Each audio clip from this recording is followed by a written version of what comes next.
күндө 10.000 түп бак отургуздук. Ош шаарыбызда кийинки эстафетаны биз Бишкек шаарына узатабыз.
Бүгін ушул бизде акция өтүп атат, көчөт отургузуу боюнча.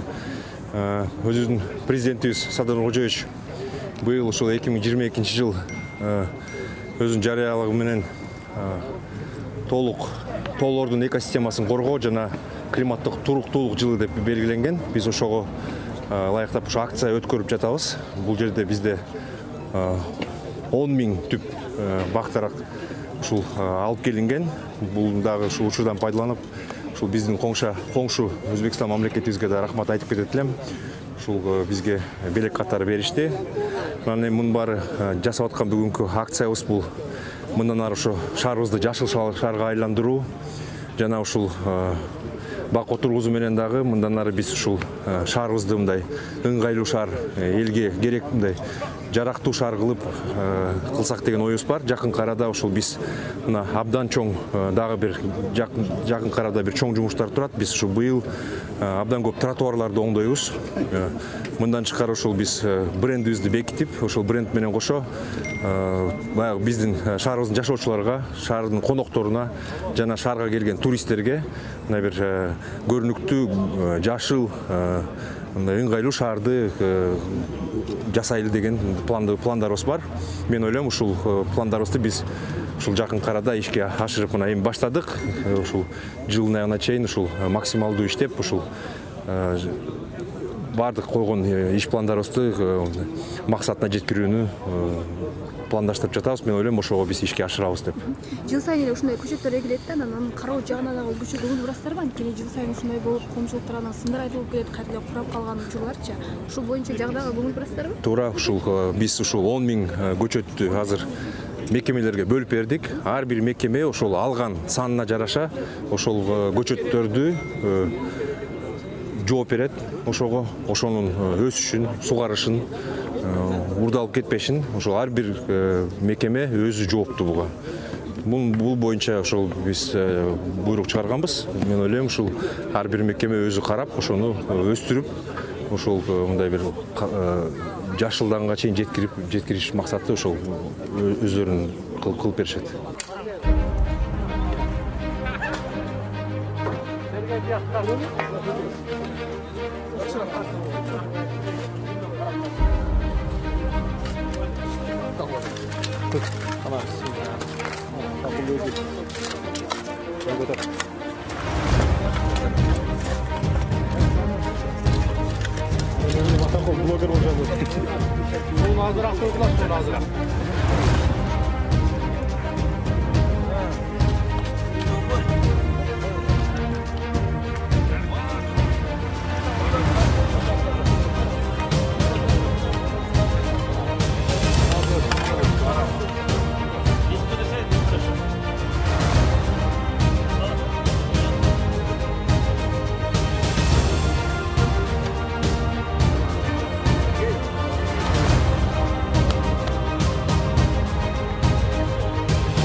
Бүгүн сонун иш-чара болуп атат. Биздин шаарыбызды көркүтөндүрүү иш-чарасы. Биз жаштар уюму катары, жаш тургундар катары же активдүү тургундар катары буга кайдыгер карабай бүгүн келип өзүбүздүн даракты эгип атабыз. Анан эң негизи бул жакта эми кийинки жоопкерчилик тургундар катары биз ушул дарактардын коопсуздугун, андан ары чоңоюшуна биз зыян келтирбестен кайра кам көрүшүбүз керек. Бир гана мисалы жашылдандыруу ишкананы карабастан биз деле жарандар катары кам көрсөк болот да. Анан негизи бул иш-чара токтобош керек. Андан ары дагы башка шаарларда же болбосо биздин шаардын башка участоктарында деле ушундай жашылдандыруу акциясын улантышыбыз керек. Ишканалар болобу же жөн эле тургундар болобу, ошого баарын чакырып кетем. Биз бүгүн бир күндө 10 000 түп бак отургуздук. Ош шаарыбызда кийинки эстафетаны биз Бишкек шаарына узатабыз.